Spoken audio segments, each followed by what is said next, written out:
So we have in the house Somi. and Sharon. we have a guest, a very cute guest, a very beautiful guest. And his name is Cody. Oh, hi Cody. It's nice to meet you, Cody. Yeah, welcome to the How family. old is he? He's 8 weeks. 8 weeks. Yeah. Oh, that's beautiful. Yes, sir. So please, can you guys, who's gonna start first? Somi Yeah. or Sharon? She can go. I could go. Okay, Yeah. Somi, can you tell us a little about yourself? Sure, why not? Hi guys, I'm Somi. I'm also a YouTuber. He's gonna call me. I'm a social media specialist for a gaming company, and I moved to Canada 4 years ago.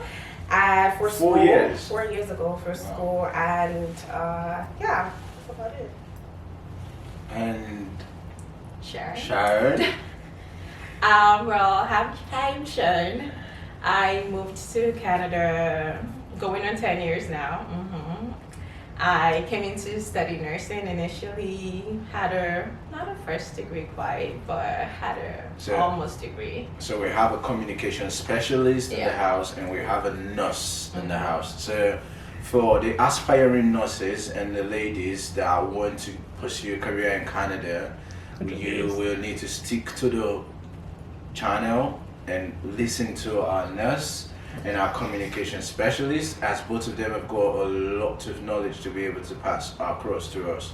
So if you say you did plan, say you want school for abroad or you want become nurse for Canada, Sharon will help us. And Somi, first to tell you, say if you not be nurse and you dey plan career on communication, she's a blogger, she's a very good blogger. I hope get one like this. And so you definitely can contact her. You can see her Instagram and her YouTube channel. Also, you can do well to communicate with her, and she will be very, very happy to be of help to you in any way. So we are going to go back to the difference in their lifestyle back when they were in Nigeria and now that they're in Toronto. She's been here for 4 years and she's been here in Toronto for 10 years. So please, Somi, can you share with us what are the differences, what are the cultural differences, music, TV, what do you miss back home, the food, the culture, like just give us an insight about your own experience being in Toronto. Yeah, sure. Okay, so honestly, it was such, I'll be very honest, and this is what many people don't even tell you.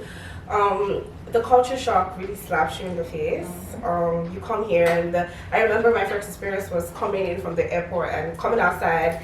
I like literally the cold was. It's cool. There are no words to describe it. And this was during, you know, and this was October. October was like still fall. So to them, people in Canada, it was like, you know, it's fine, or the fashion season. But to me, it was like, okay, what the hell is going on here? So the first thing, you know, was the weather. It takes time before you acclimatize. Secondly, so I came here for school, right? And it felt like I was learning from scratch. The thing they don't tell you is that the curriculum, the structure is very different. They're a lot more serious about it here, a lot more tedious also. Back home, I remember I was also doing mass communications. I went to Babcock University. Shut up. Wow. No, there's nothing to be proud of. Okay, But yeah, I was doing mass comm, and I remember like we probably had essays. To be honest, even if we did have essays, it would be like 3 to 5 pages. Like that's a stretch. But here you're writing 12-page essays due next week. I think there are essays to UK as well. Yeah. There are essays a lot of. I think it's majorly Western education has got a lot of it. So please go ahead, man. Yeah, and it's almost like it's just the way it's structured is so different. Yeah. It feels like you're learning from scratch, and you kind of go through it alone because you know at the end of the day, like it's just you. But the good thing about schooling here is that they have resources, they have tutors. The teachers are they're a lot more relatable. They're very level-headed, unlike people back home where you know you can't even muster up that courage to approach your professor. Right here, it's a little more. You'd kind of find your way, but it's very different. That's definitely what you should expect. Also, I know back home, like I was still living with my parents, so like I wasn't working. Obviously, how is it living with your parents there? It was hell. I would lie. You don't have your own independence. Like as long as you're under their roof, you have to abide by their rules. Same thing with myself as well. Yeah. Did you have such experience as well, Sharon? Same, totally. My mom's a pastor, by the way, so even pastor, I know. I had a 7 p.m. curfew. Oh my God! You wake up first thing in the morning, you pray, and it was a whole routine. So coming down here and having my own routine initially, that was a culture shock on its own for me because I was more like, oh my God, how do I navigate life? Because I was very almost sheltered, and I came right out of high school, so it was something where I was like, oh my God. I had to be the parent for my own self, so that on its own was a culture shock. Yeah. So Sharon, please, can you tell us about your experience so far in Toronto, your education and your lifestyle? First of all, I started off in BC, Kamloops, Thompson Rivers University, TRU. So I started off there. I studied there for 3 years, and then I moved over to Toronto in 2015. Wow. And I got into the nursing program. I did that for 2 years, and I've been working for 4 years now as a nurse. 4 years of experience as a nurse. As a nurse. Now, okay, we're gonna get back to her, but let's ask our beautiful Somi. Somi, please tell us about being a communication analyst. What does it entail? How was your experience from school, the market? How's the job market down here? Have you researched the job market back in Nigeria? Yeah, honestly, you see, I feel like after coming out of school, I realized that there are a lot of things that we don't know happening in the real world. For example, with the jobs, I find that school is a lot more theoretical than practical. And when I graduated, it was such a big thing for me because I went, into the job industry. I was searching, and it felt like I didn't even go to school at all because they needed the skills that they needed weren't things that they taught in school. It's basically like you teaching yourself. And it's crazy because no one tells you, but the good thing about studying in Canada and getting a job, it's easier to get a job, right? But you have to do a lot of self-learning. Yeah. You have to kind of find what it is that you want to do. Yeah. Even on the job descriptions and the postings, they tell you the skills that you need. So it's left for you to take whatever you want to take from that, go learn and apply yourself to it because it's not even about the grades. Another difference between schooling here and back home, the grades will take you some places, but here nobody really cares about your grades. It's really about the skills, what you can actually bring to the table. Skills, in quote, the skills. Yeah, there. What she's saying is very valid because back home, if you have an education in Nigeria, you do a lot of theoretical, you read a lot of books. We did cram the head. Oh, we cram. Sometimes we even cram without understanding the words. And you graduate and exactly. You go to the exam and eventually you're lost and that kind of a thing. So what she's saying is actually very true. In Canada, they don't care about your theoretical knowledge. I remember, when I got here, the first thing I was always saying is, I've got a master's degree. Nobody wants to hear that shit. No. Nobody wants to hear about, do you have the skills? Do you have the skills? Do you have the skills? The skills is what Canada wants. Yeah. The skills is what the Western world wants. And she actually just nailed it on the head, actually. So if you've got education back home, it is valid. But as long as you've got the skills, you will be able to pull through down here. You will be able to be useful down here. You have an advantage over people. Exactly. So please, Sharon, can you share with us about your education and nursing in Canada as a whole, and nursing and from your understanding of nursing in Nigeria? Back home, okay, I'm gonna try. So first of all, we do have 2 types of nurses. So we do have the RNs. The RN is a 4-year degree program, and we do have the practical nursing, which I am. I'm kind of in the process of getting my RN right now. So, so basically, those 2 roles, I kind of very overlapping, but there's a distinct difference. One can do more. So as an RN, you do have a higher scope of practice as an RPN. Wow. So literally, you're collaborating with an RN, someone who has a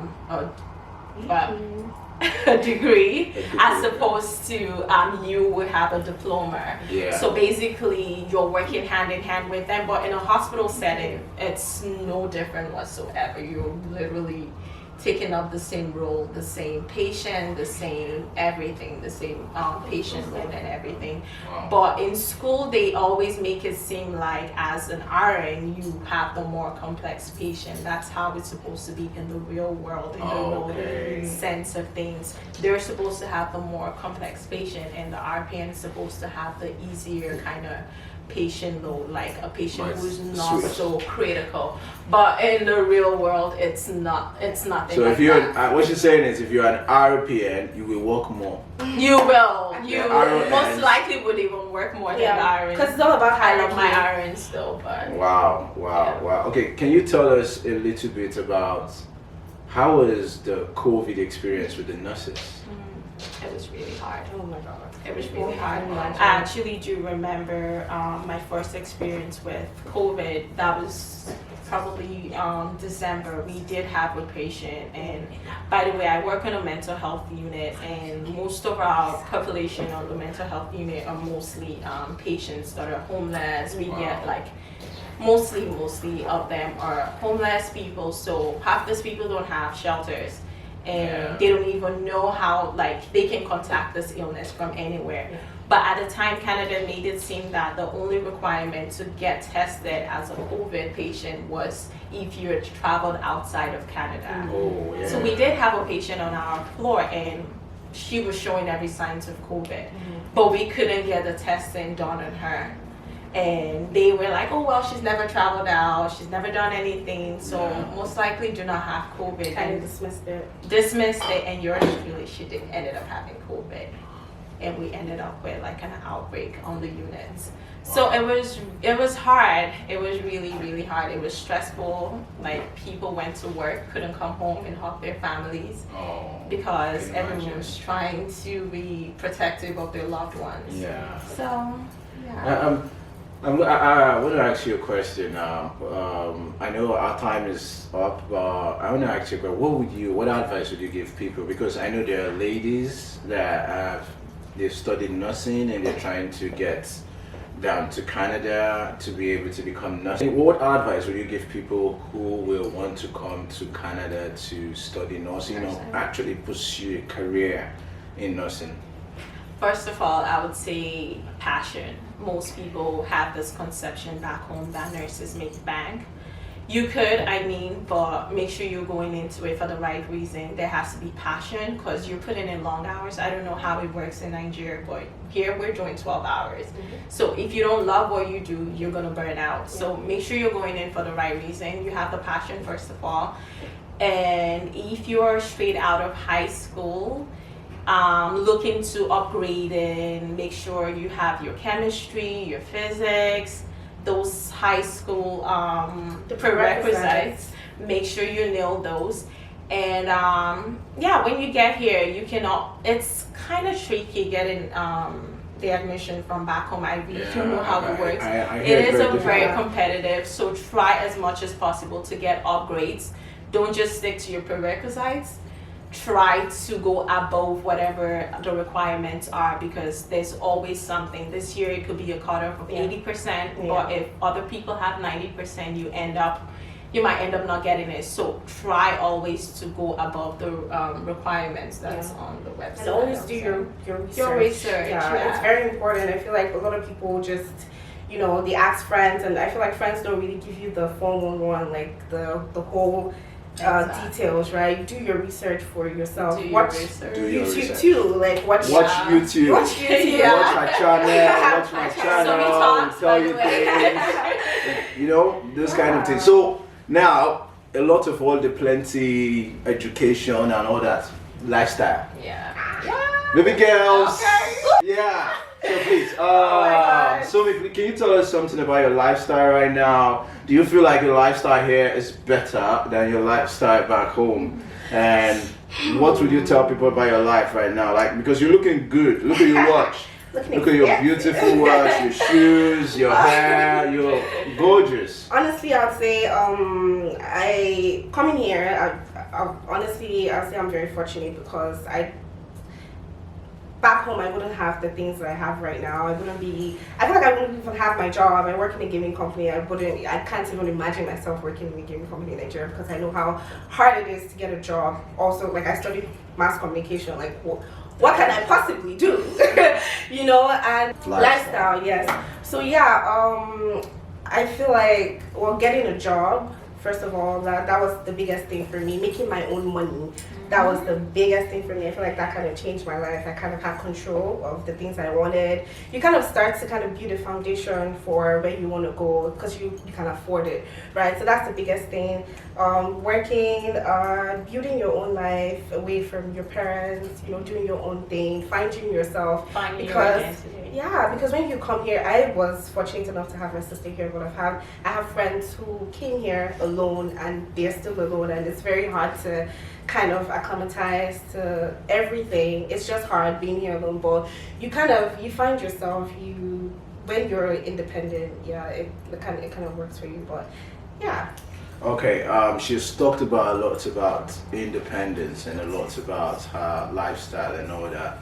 Now, let's ask. It's one thing to be a nurse, a passionate nurse, and also have you see she's looking good. Look at her wrists. She's got beautiful hair. Sir. Now this one with bone straight, I mean. Bone straight. Oh! Yes, sir. Yes, this is the bone straight. This is a broad bone straight. So, please tell us about your lifestyle. How do you find your lifestyle down here? Canada is hard. Let's be honest. It really is. It can be isolated. Speak your mind. You said she's speaking her mind.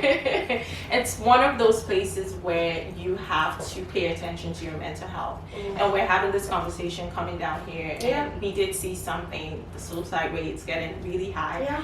And it's one of those places in as much as you're making all of this money when you don't have the right support system. You're in a place isolated with a bank, and you can't even have fun. You can't find happiness for yourself. So for me, the biggest thing has been I have this amazing person in my life, another person good support system. So it's God, friendship, family. Try to stay connected with even your loved ones back home. Like it's such a good call your support family. system. If you're in Canada and you're watching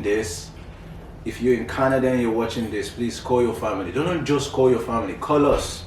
Contact us on Instagram, because it's not easy being away from your family and you are in a country that is just yourself. Could be How about like isolated. back home we have our communities, like when you're even about to go out, you know, things like somebody be like, well done, bye bye. That kind of thing. Like, everyone kind of everybody cares about you when you're coming back from work. Like, I work. You know, this kind of thing. They ask those questions and all that. Absolutely. It's not the same here. Like, has their life. yes, everybody here is busy. fast-paced. Everybody here is fast. Everybody here, they want to do their stuff. So if you are alone, it's difficult. Sometimes it gets very depressing. Honestly, I'm not gonna lie to you. I've even had my own times whereby I'm just down and there's no one to talk to.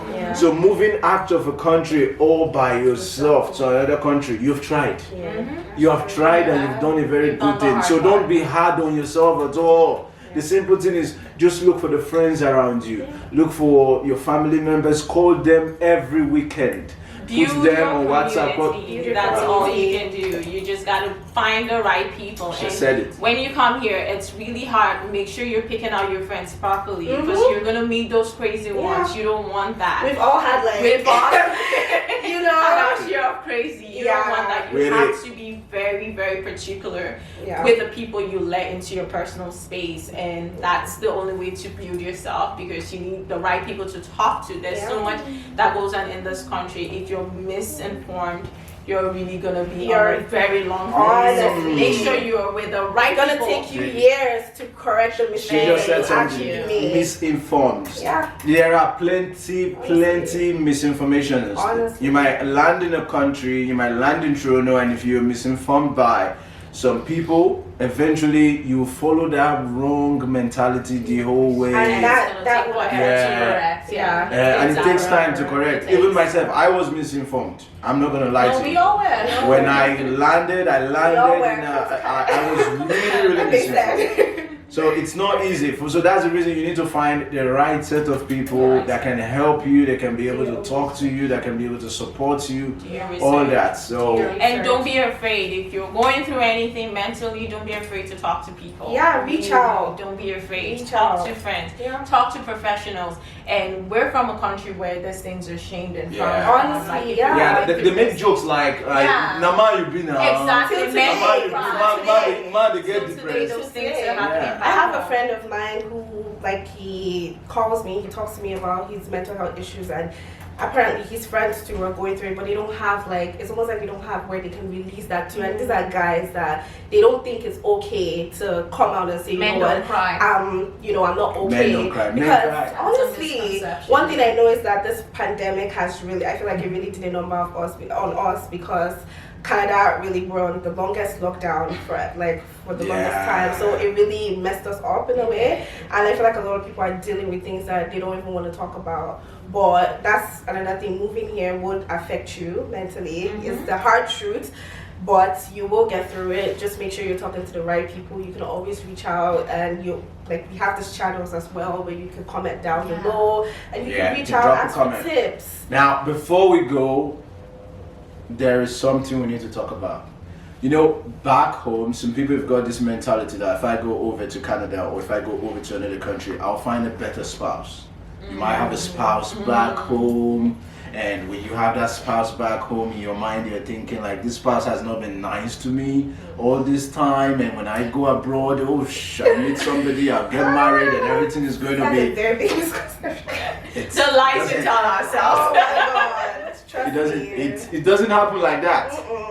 Now, another thing is cultural differences in relationships is very abysmal, because if the difference is, if you don't understand somebody, you don't understand the person's culture, and the person doesn't understand your culture, it's going to be difficult for you guys to be able to do anything together or even live together or to even have a relationship. Now, some people don't want to get married. The culture back home is marry, stay in your home. This is the reason why we are on this show, so you can have these orientations before you actually move. So please, we're going to ask Somi and we're going to ask Sharon their own understanding in terms of, we're not going to ask them about their love life, that's private.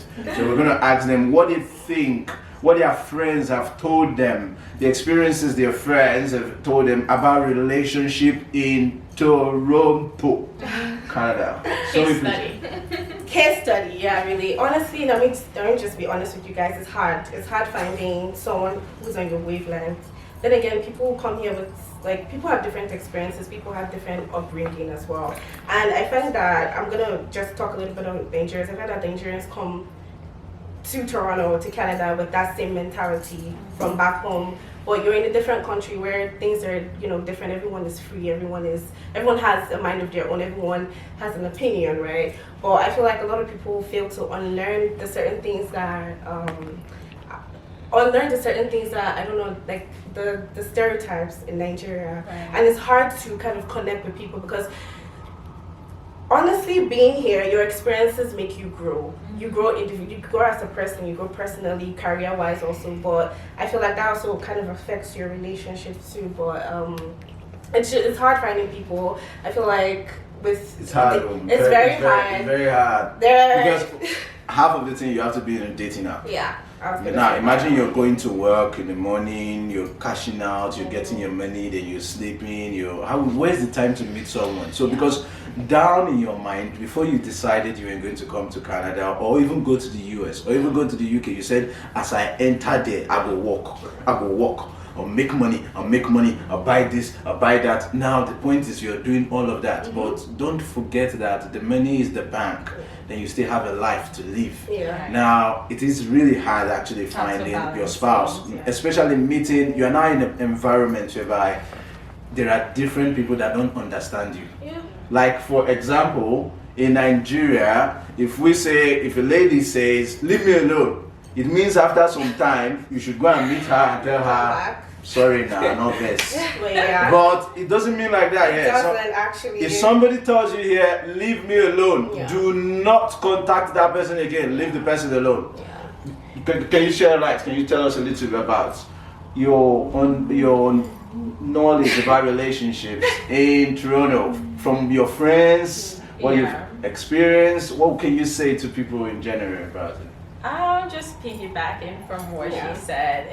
It's hard. It is really hard, and like he said, it's hard to meet people too. Yeah, it's hard to in meet person. people. In Nigeria, it's easier. Like, and I'm in a profession where it's like a female-dominated profession. We barely meet any guys. So, like, some people have that option of meeting people they work with and stuff. But in my own case, it's kind of hard because you're literally surrounded by women. So obviously you gotta stick to like the online dating kind of thing. And online dating, it's not for the weak. It is not it. It is not it. Personally, I'm not big. I'm not even much of a chatter. I'm very old school. I want to meet people the traditional way, and it's just so hard. You have to be committed into finding a partner.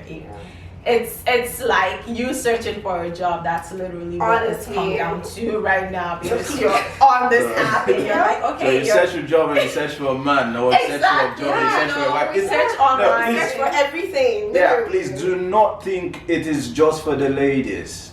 It is not just for the ladies. The men here find it difficult as well to be able to find their partners. Now, on a level, like you eventually want to marry a Canadian lady. How do you expect her to cook a goosey soup for you?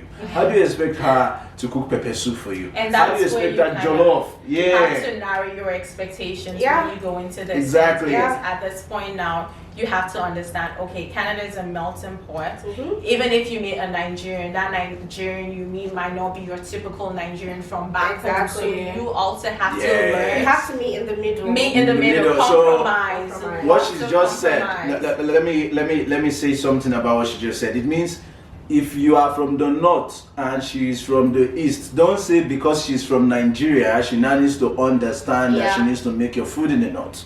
Or she needs to now make your food from the south. Because also remember, there's some Nigerians and Africans who were born here. Yes. There's some people who have been, for example, she's been here for 10 years, so a traditional Nigerian might kind of just come tell you, oh, I want fresh cooked food every day. Not to say I cannot make it. You know, it's not like we can't do it, but you know, you just have to be realistic. That's with your expectation. You cannot come with that Nigerian mindset. You see the reason why. Of okay, this is how things are done, and we work too. So it's not like dating back home where the girls like take a back seat. The roles are kind of different, a little bit different here, because you meet a girl here, she's working, you're working, so it's almost like 50-50. How do we come together and how do we understand one another? That's the biggest thing. The biggest challenge, honestly, is finding that person. That person you'll find them. They're all good on paper. On paper, on the app, this is check. And then one conversation, you're like, oh my god, that is why you're still single. Oh, you get to know them for a few weeks, and they kind of start showing your true colors.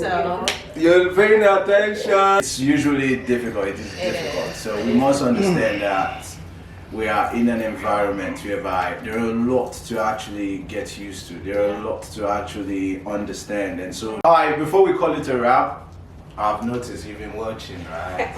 Look at it. Subscribe, like it, subscribe, and follow us on social media. Yes, sir. Then after, follow her on social media as well. Follow her on social media. You can see these beautiful ladies. Like, they are very, very beautiful. So follow them on social media and get any information. You see the comment section. Anything you want to ask Tell us what you want to see. Whatever you want to see, she'll be willing to advise you. She will be willing to advise. I'm open to advising you on anything you eventually want to see. Whatever you want to know Now, about Canada. before we call it this session a close, before we close the curtain, one question for the beautiful nurse, Sharon. What should our viewers expect from you in the next 5 years? What do you think? Like, would you be moving back to Africa, or would you want to live here? And also, I've been hearing a lot of things these days. People that are 18 years old are buying houses in Canada. So they get mortgage, they will get the loans, they get the mortgage, and they buy. So, are you going to want to buy a house, settle down here, or just? Definitely the goal is to settle down here and also have a little something back home. More so looking into investment. Like, I'm a nurse, but I don't think I want to stay to the bedside doing 7 to 7 for the next 5 years. So hopefully get my RN, and once that's done, hopefully maybe settle, buy a house, bigger things going forward from here, honestly. God Bigger willing. things. Yes, sir. The key word. Show from me. here. Bigger things. Obviously same. Definitely get a house. I feel like House, honestly, very important. that's another thing that he would talk to you guys about. Real estate here is ridiculous. Yeah. So you need to open your eyes when If you are when you well can. informed You are well about the informed. real estate here, Yeah. you can literally not even pay anything for rent. You just need Yep. to be with the right set of people, Yep. have the right information, Yep. and you will be doing fine. So Honestly. it all boils down to the circles, the people you are together with. So with that, tonight, with all of this information, we thank you for the paying attention and for actually subscribing. Again, if you've not done it, the Lord is watching you. Now. Right now. Yes, right now. So hopefully in our next episode you will learn more about the real estate in Toronto and other regions of Canada. I say other regions because I've lived in the Maritimes. I lived in New Brunswick, Fredericton. I have been to Halifax in Nova Scotia. I have also been to Montreal in Quebec. I've been to so many places, so I can be able to talk about the real estate. So please subscribe and you will get more information. Thank you. Thanks, guys. Round up. Okay.